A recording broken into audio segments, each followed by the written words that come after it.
ভাইয়ের কাছ থেকে আমরা শুনবো যে আসলে এই যে ঘেরের আইলের পাশে যে সবজি চাষাবাদ, ঘেরের পাশাপাশি এটা তিনি এই উদ্যোগটা কিভাবে নিয়েছেন এবং কিভাবে তিনি এই কাজটা করার জন্য অনুপ্রেরণা পেলেন।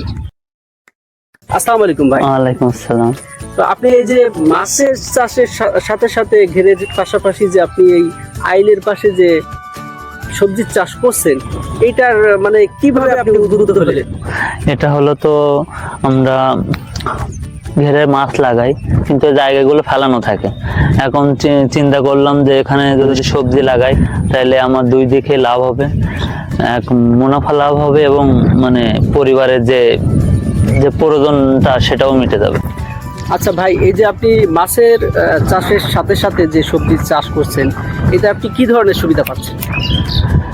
এটা তো অনেক ধরনের সুবিধা। এই যে আমি তো ঘেরে মাছ লাগাই এবং এই জায়গাগুলো তো ফেলানো থাকে, এটা তো মানে কোনো কিছুই হচ্ছে না। এখন যদি সবজি লাগাই আমার আর্থিক সচ্ছলতাও বাড়লো এবং আমার মানে লাভবান হলাম আর কি সব দিক থেকে।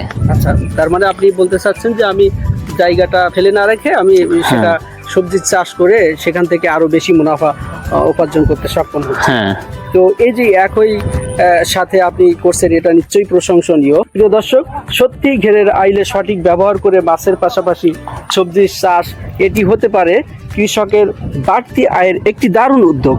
এমন পরিকল্পিত কৃষি আমাদের কৃষকের আরও সমৃদ্ধ করবে। কৃষকের পরিশ্রম আর সঠিক পরিকল্পনাই গড়ে তোলে সফল কৃষি। ধন্যবাদ সবাইকে। ধন্যবাদ।